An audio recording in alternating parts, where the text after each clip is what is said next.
નગરપાલિકા દ્વારા સ્વચ્છતા સર્વેક્ષણ 2024 અંતર્ગત સાંસ્કૃતિક કાર્યક્રમ ડભોઈ SCPF ખાતે યોજાયો। ડભોઈ નગરપાલિકા દ્વારા નગર સ્વચ્છ અને સુંદર નગર બને તે મુજબની કામગીરી હાથ ધરવામાં આવી રહી છે। ત્યારે ડભોઈ નગરપાલિકા દ્વારા SCPF કોમર્સ કોલેજ ડભોઈ ખાતે સાંસ્કૃતિક કાર્યક્રમનું આયોજન કરવામાં આવ્યું। આ સાંસ્કૃતિક કાર્યક્રમ થકી ડભોઈ નગરને વધુ સ્વચ્છ અને સુંદર બનાવવાના ઉદ્દેશથી જનજાગૃતિ માટે કાર્યક્રમનું આયોજન કરવામાં આવ્યું। આજના કાર્યક્રમમાં ડભોઈ નગરપાલિકા પ્રમુખ શ્રી બિરેન શાહ, प्रदेश कारोबारी सभ्य तथा वडोदरा जिला केळवणी मंडळના प्रमुख शशिकांत पटेल, चीफ ऑफिसर जयकिशन तड़वे, उपप्रमुख मनोज पटेल, आचार्य Kevarbhai Parekh, project manager Maheshbhai Parmar, sanitary inspector Maheshbhai Vasava खास हाजर રહ્યા હતા। અને આજના આ કાર્યક્રમમાં નગરપાલિકાના સભ્યો, કર્મચારીઓ, ખૂબ મોટી સંખ્યામાં નગરજનો અને કોમર્સ કોલેજના વિદ્યાર્થીઓ હાજર રહ્યા હતા। આ સાંસ્કૃતિક કાર્યક્રમ દ્વારા નગરજનો પોતાના ઘરનો કચરો ડોર ટુ ડોર માં જ નિકાલ કરે, પોતાના ફળિયા મહોલ્લાને સ્વચ્છ રાખે, કચરો ગમે ત્યાં ન ફેંકે, નગરને સ્વચ્છ અને સુંદર બનાવે તેવા સંદેશા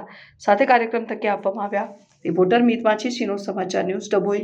ભારત સરકાર દ્વારા જે એમનો ઉમદા કાર્યક્રમ છે સ્વચ્છતા હી સેવા, એના અંતર્ગત સ્વચ્છતા સર્વેક્ષણ 2024નું અત્યારે પ્લાનિંગ ચાલી રહ્યું છે।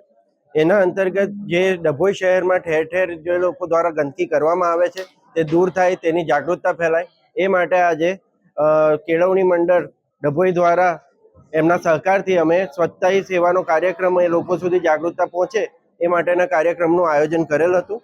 જેની અંદર બહારથી આવેલા, પાટણથી આવેલા એક ટીમ હતી સાંસ્કૃતિક કાર્યક્રમની, જેના દ્વારા એનો સંદેશ, સ્વચ્છતાનો સંદેશ લોકો સુધી પહોંચે એ માટેનો કાર્યક્રમ કરેલ હતો।